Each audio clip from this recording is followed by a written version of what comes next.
And after this law, I saw another law dealing with the smaller luminary, which is named the moon. And her circumference is like the circumference of heaven, and her chariot in which she rides is driven by the wind, and light is given to her in definite measure. And her rising and setting change every month, and her days are like the days of the sun. And when her light is uniform, it amounts to the seventh part of the light of the sun, and thus she rises. And her first phase in the east comes forth on the 30th morning, and on that day she becomes visible, and constitutes for you the first phase of the moon on the 30th day, together with the sun in the portal where the sun rises.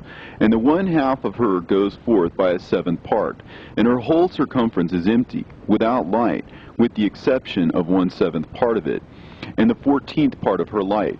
And when she receives 1/7 part of the half of her light amounts to 1/7 part, and the half thereof.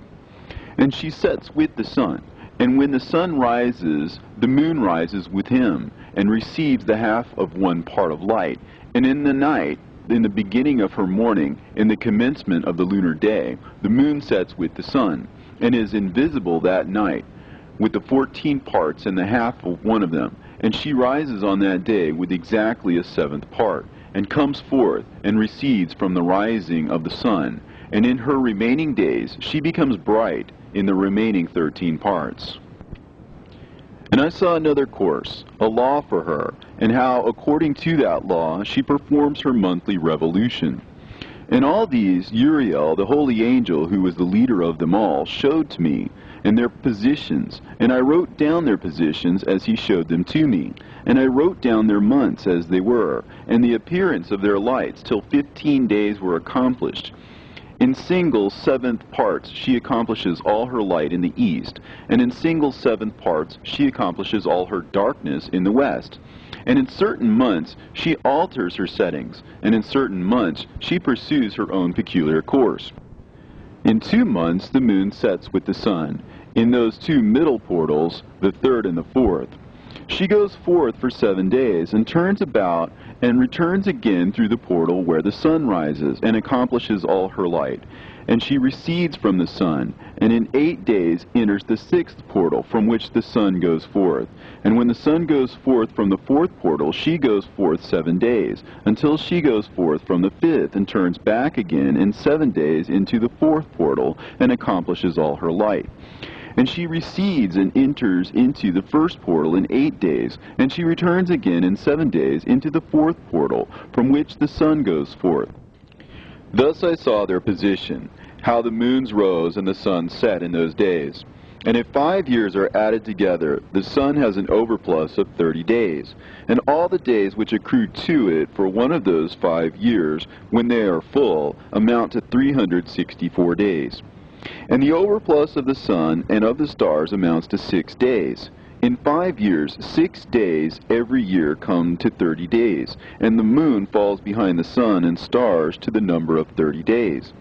And the sun and the stars bring in all the years exactly, so that they do not advance or delay their position by a single day unto eternity, but complete the years with perfect justice in 364 days. In 3 years there are 1,092 days, and in 5 years 1,820 days, so that in 8 years there are 2,912 days. For the moon alone the days amount in 3 years to 1,062 days, and in 5 years she falls 50 days behind. And in years there are added 1,770 days, so that for the moon the days in 8 years amount to 2,832 days. For in 8 years she falls behind to the amount of 80 days, and all the days she falls behind in 8 years are 80.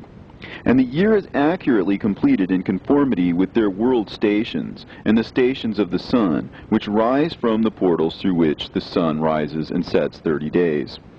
And the leaders of the heads of the thousands who are placed over the whole creation and over all the stars have also to do with the 4 intercalary days, being inseparable from their office, according to the reckoning of the year. And these render service on the 4 days, which are not reckoned in the reckoning of the year.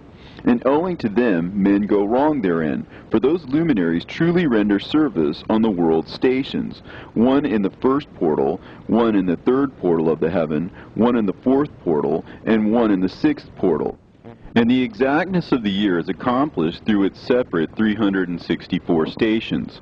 For the signs and the times and the years and the days the angel Uriel showed to me, whom the Lord of glory hath set forever over all the luminaries of the heaven, in the heaven and in the world, that they should rule on the face of the heaven and be seen on the earth, and be leaders for the day and the night, the sun, the moon, and stars, and all the ministering creatures which make their revolution in all the chariots of the heaven, through which the rays of the sun break forth, and from them warmth is diffused over the earth.